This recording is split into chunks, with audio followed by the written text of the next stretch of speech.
Learn about Harold Todd Walker's 60-year career as a self-taught pioneering photographer, professor, book artist, computer programmer, and digital artist as told by his daughter, Melanie Walker, professor of art and integrated media arts practices at the University of Colorado at Boulder. He was a pioneering innovator in photography who, in my estimation, has never received his just desserts. So I just wanted to share some of his work with you. So this is him probably in about 1942 or 43 in his studio. This is early work that he did when he was working at RKO Studios. His father was a, sort of a self-trained engineer and loved photography. Unfortunately, he passed away when my father was 14. So before he passed away, he taught my father quite a bit about photography in a dark room that was set up in the bathroom. At 15, I guess it was, he had to go to work at RKO Studios as a painter's apprentice.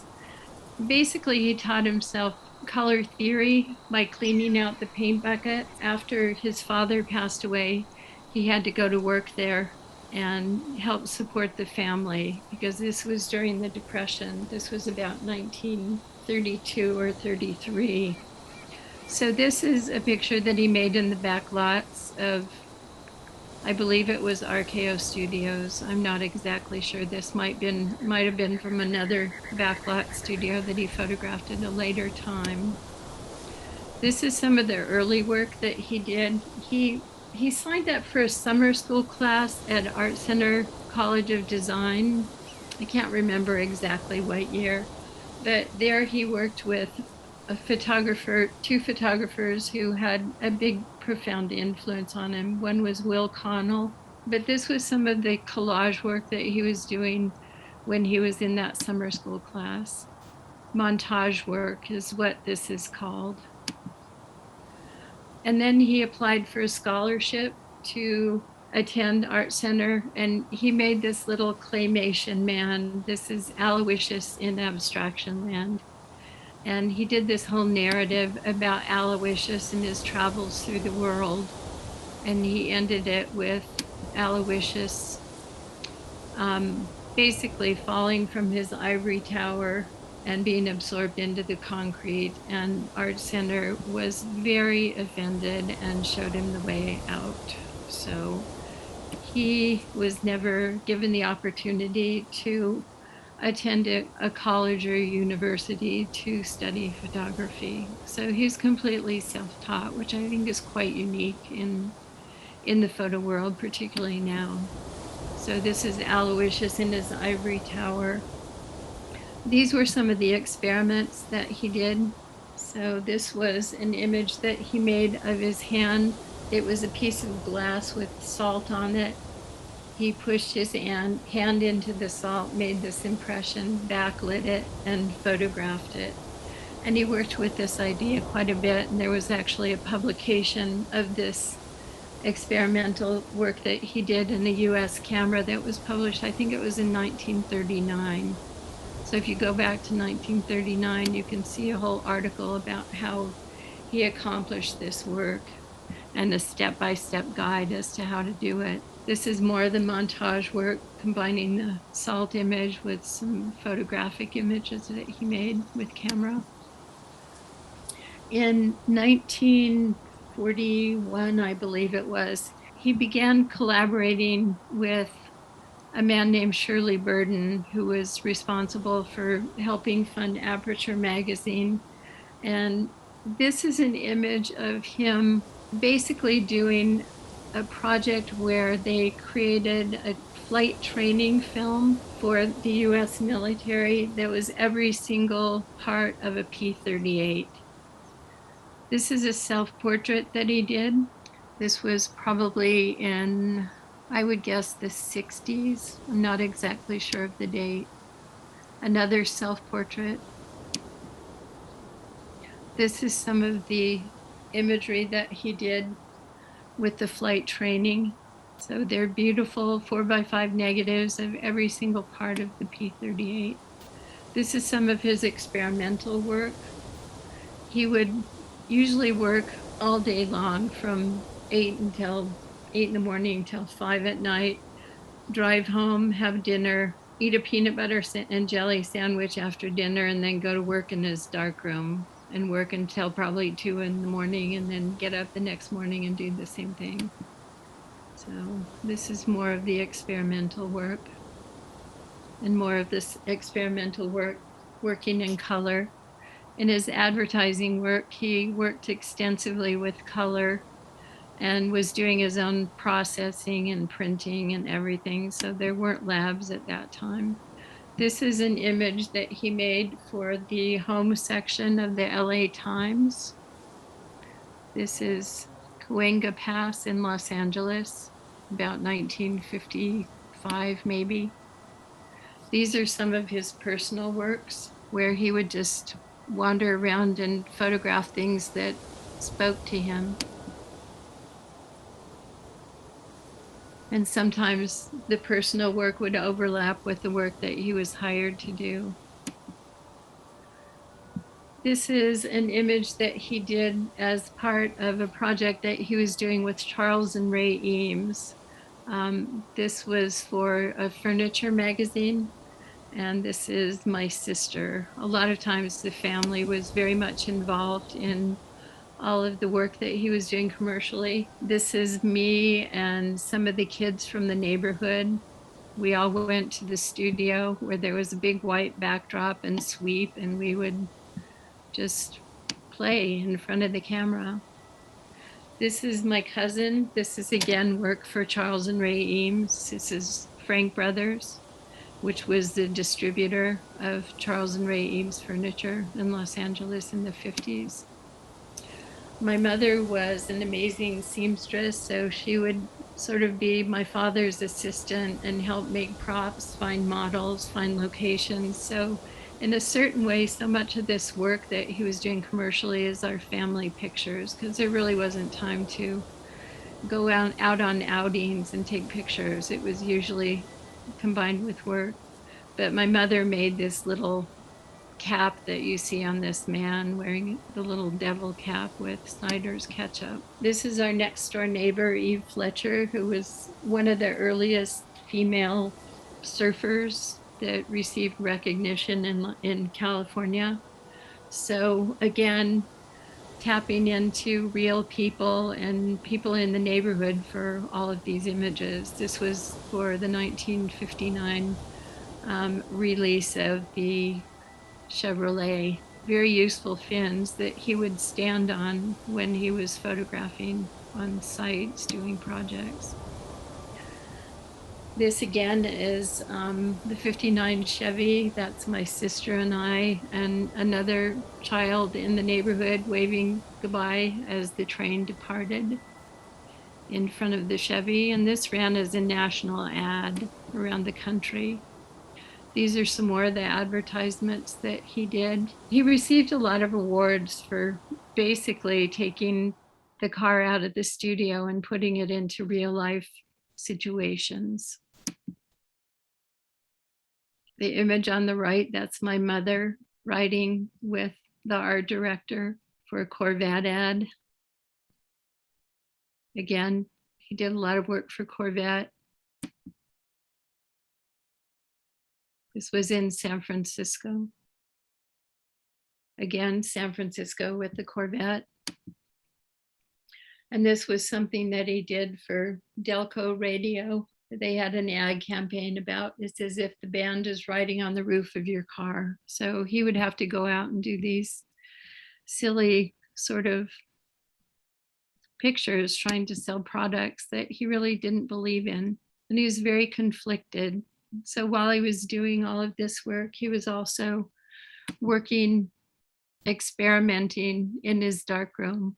This was something that he did for Ford Mustang for the Monte Carlo rally. He later heard in an interview that this image had inspired the filmmaker of a film called A Man and a Woman, which was really well known in the 60s.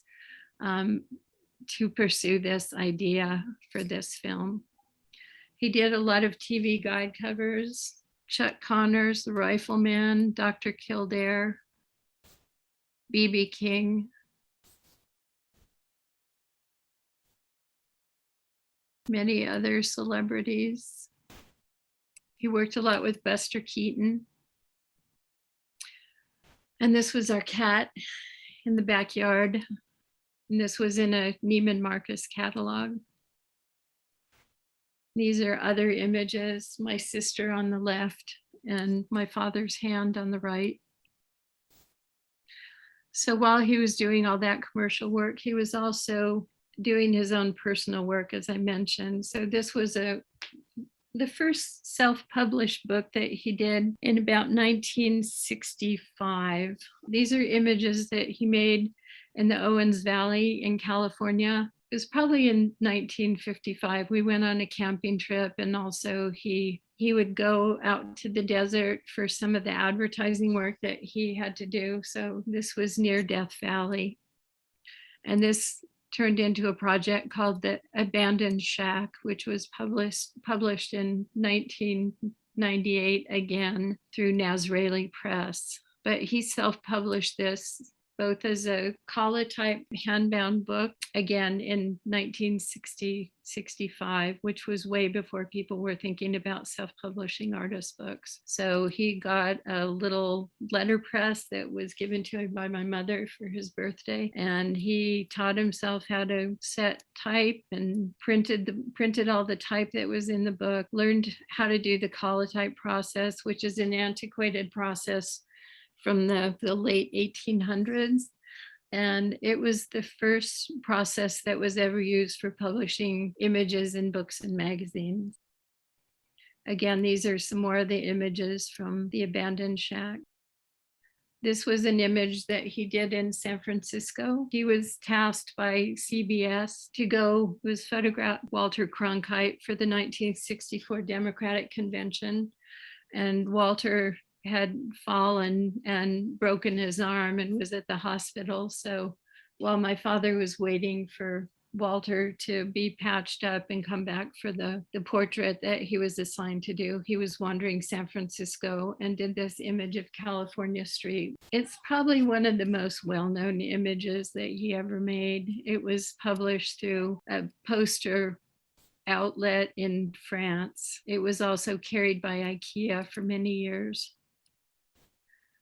This was another image that he did that was for an advertisement that sort of crossed over to his personal work. And those aren't really tattooed people. They was just drawn on for the picture. So then in 1960, I guess it was 64, he was invited by the Museum of Science and Industry in Los Angeles to do a one-person exhibition.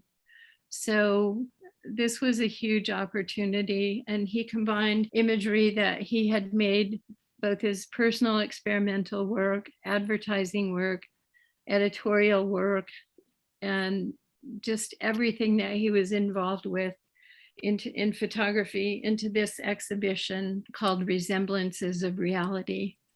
And this whole collection of images now is housed at the Center for Creative Photography in Tucson. But this was a huge honor in 1964, particularly to have a one-person exhibition at a museum in Los Angeles.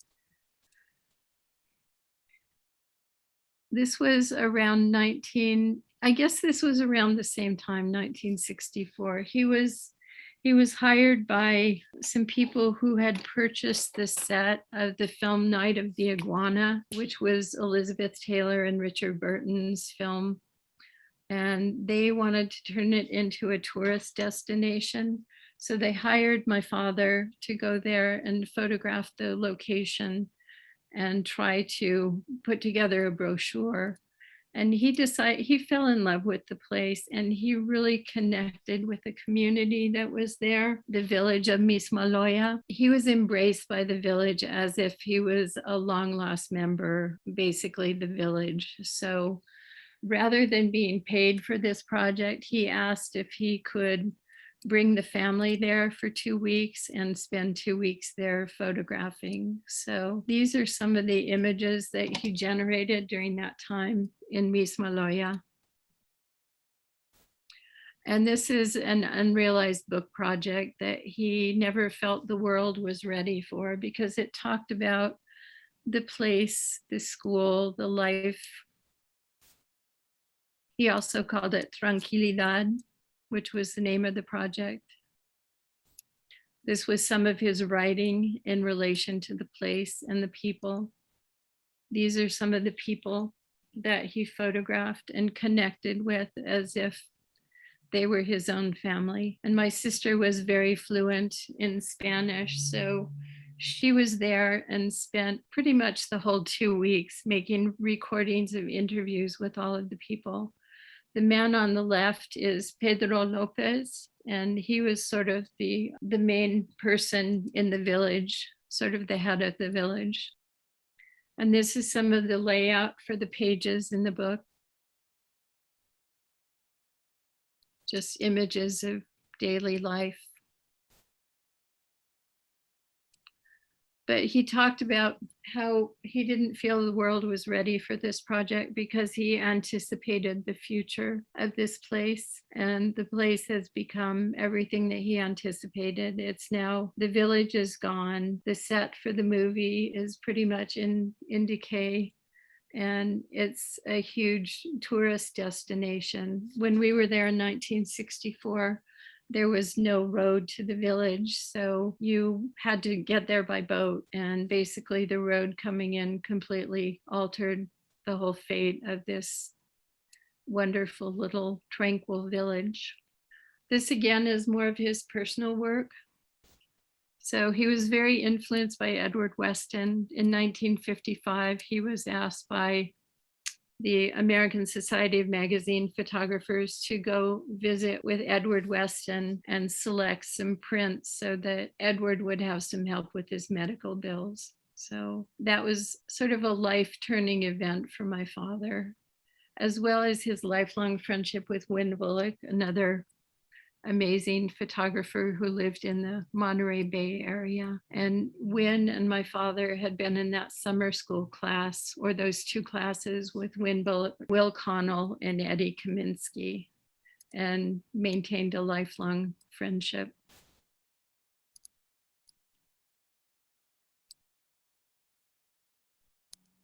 And that edge between light and shadow was always something that was very important to his own personal work.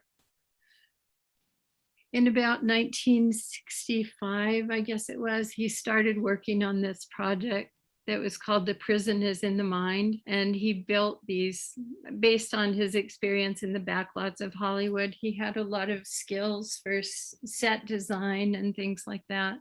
So he would make these flats. These are basically 3 flats with a roof on top of it and a window covered with plastic. He also taught himself welding, so he would make the structures that he included into the photographs. So this is part of The Prison is in the Mind. He also made a cave. So I got to play in a cave when I was a kid. It was basically, a wooden structure, and he made forms inside of it with plaster. And then he would have people come over and photograph them in the structures that he made. And a lot of the people that he photographed were friends of family or people that we knew who wanted to have a photograph of themselves to give to their loved one for an anniversary or a birthday or what have you. These are done with the gum printing process. He was very much a pioneer in historical photographic processes because of his adeptness with chemistry. He'd almost gotten a scholarship to Cal Poly. He was a fraction of a point away from winning a scholarship. Someone came in above him, but he was very skilled at chemistry. So he was able to take old texts and old formulas that were published in early photographic books, and he was able to translate that information into contemporary chemical names so that they became accessible to a wider audience. And he was never really acknowledged for his, his contribution to all that. A lot of other people were, but he was never very good at tooting his own horn. But this is some of the work that he was doing with gum printing. This is early work done with the Collotype process. Again, the process that he used for the book that I showed earlier, The Abandoned Shack. So he was working with it in more experimental ways as well, doing modular imagery, repetitions, different colors of ink, very experimental. And then he started working with a process called die-coupler sabattier solarization, which involved doing an initial exposure on gelatin silver paper, and then taking that, developing it partially, rinsing it off, squeegeeing it, getting the excess moisture off, and then re-exposing it with the negative lined up exactly with where the image had been, and then putting that into a developer that had a die that would couple with the silver that was being developed. So it was a very toxic process, but he worked with it extensively for a few years. So not all of them have color that's evident, but these were all done with that process. Again, using images that he made in his cave. This is a friend of the family whose mother went to high school with my mother, and she remained a lifelong print and still remains so. He was doing experiments with, he would make a little welded ring that he would put inside the lens of the camera so he could direct it and get double exposures in camera on his film. So this was using that little device that he made. Again, die coupler developer. This is a woman named Pearl, who was a model for, I think, every institution in Southern California. She'd been a vaudeville dancer, and my father worked with her for about 2 or 3 days and continued to return to those negatives that he made with Pearl.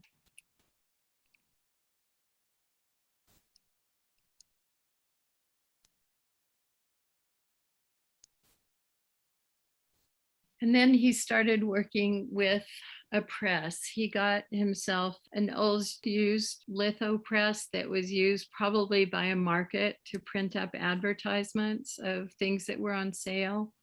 And a lot of artists started acquiring old equipment that was becoming obsolete and started working with it. So this is a portfolio that he did that was called Portfolio 3.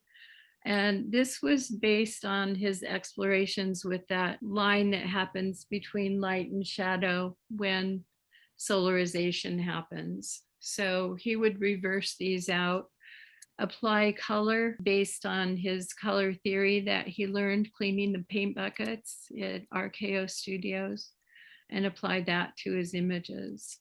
These are some other later images that he did using basically assigned color. So pretty much everything that you see from here on out is based on black and white images, black and white negatives that he would assign color to. So he employed his color sense, not only from RKO Studios, but also his love of the desert. He loved the desert. He loved the colors of the desert. A lot of this is inspired from working with impossible colors and putting them together. And what he would do is use an analog process to pull out every layer of information that you see that has an assigned color in all of these images.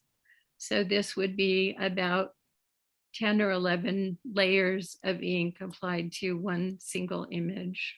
Again, the solarization. And these are now silk screens that we're looking at. So he taught himself silk screening. And this is a combination of silk screen with the Collotype process. So he printed the Collotype and then made a little space on the screen so that the ink would not print over that area. And again, separating out multiple layers of information to create this continuous image.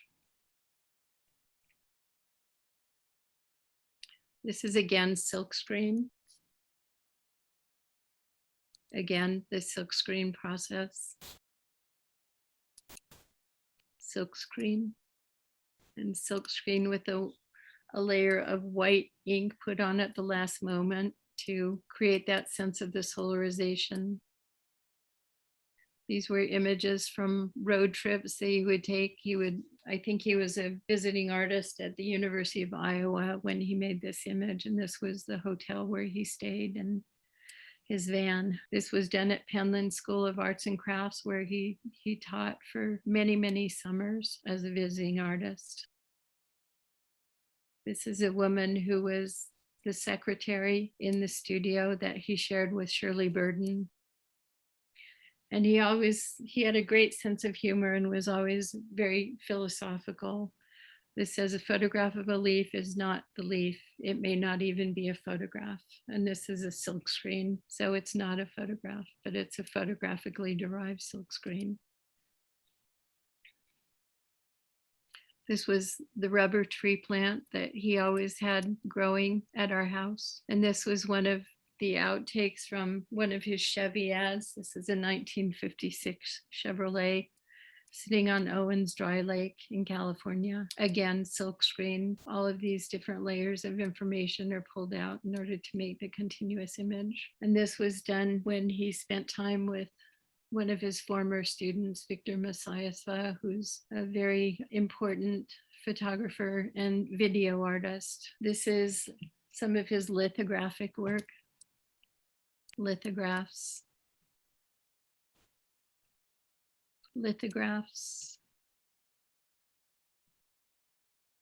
These were done in his yard in the desert.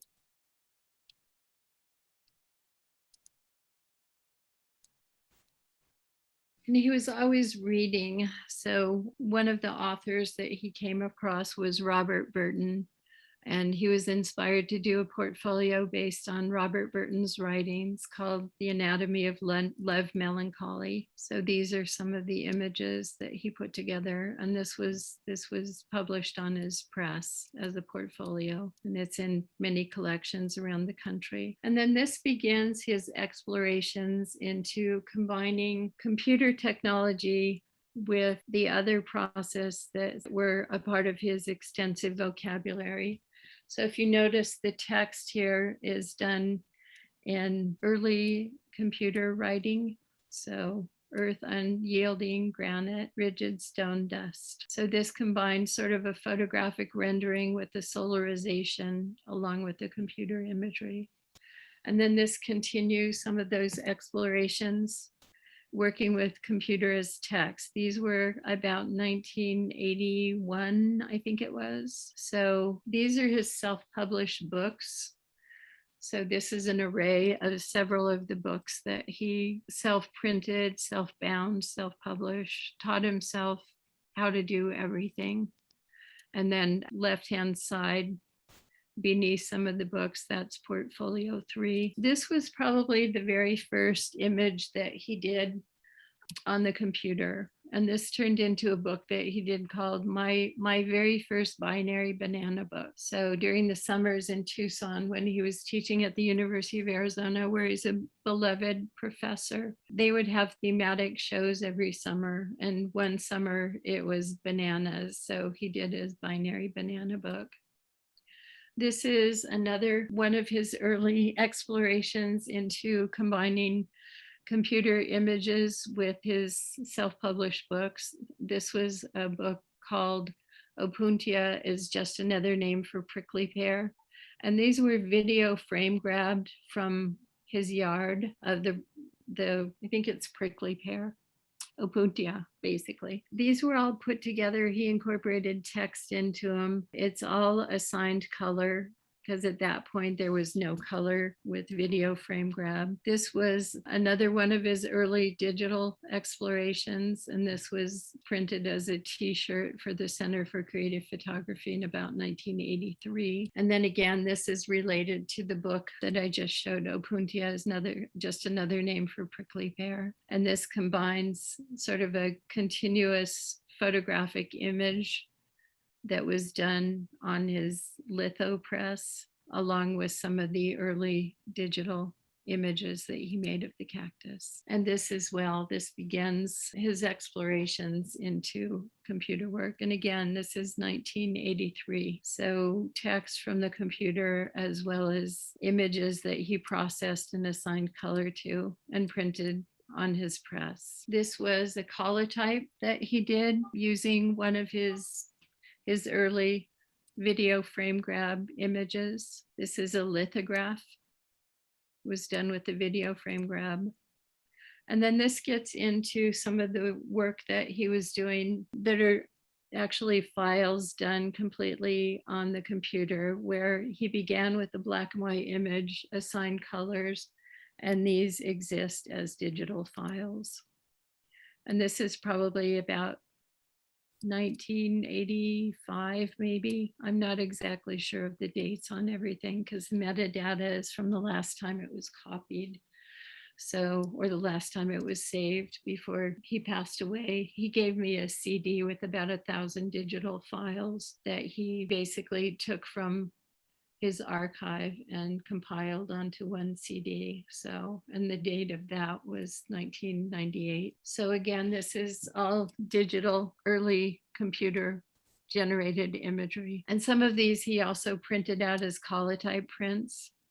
He also worked a little bit with Nash editions. So some of these were printed out as iris prints early on. This is Woods in North Carolina, done on the computer.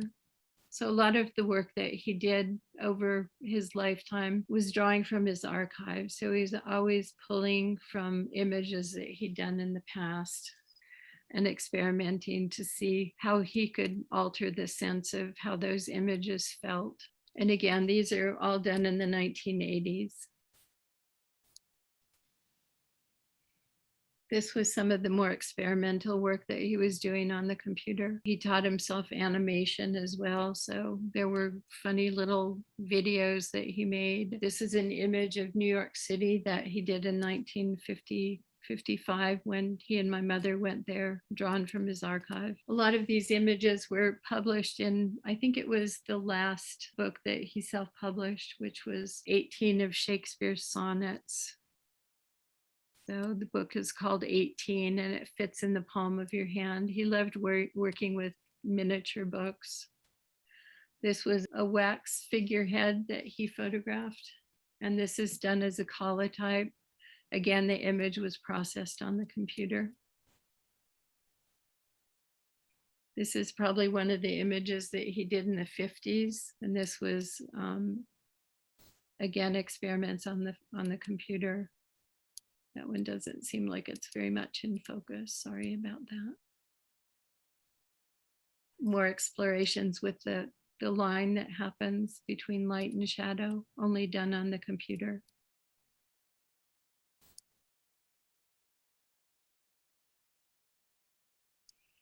And he was really proud of the fact that he was able to emulate the sabattier solarizations that he'd done in the darkroom on the computer. So these are digital versions of his early sabattier work. And then he started working with freeware and shareware. And one of the programs that he downloaded was a program called Persistence of Vision, which was a really interesting cartographic map making program.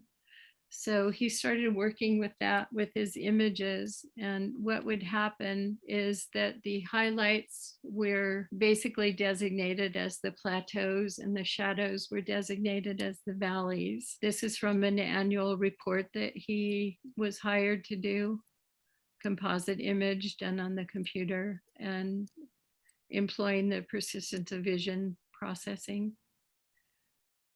I should mention, I guess I didn't really mention that in 1981, when he got his computer, he basically taught himself machine language so that he could get inside the computer and alter his images the way that he saw fit. And this was way before there was Photoshop. Again, these are some of the later images. I think these were done in the early 90s.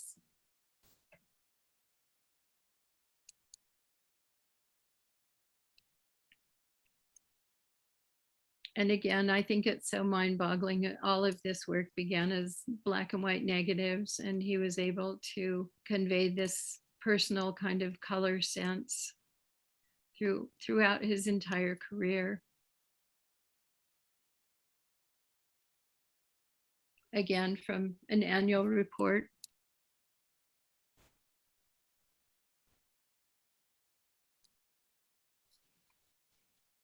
And these are some of the later images. Some of these were printed out on Fargo dye sublimation printer that became available in the mid 90s. I got one and we were talking and he decided to get a larger one. So these were all printed out by him, probably around 11 by 14 prints.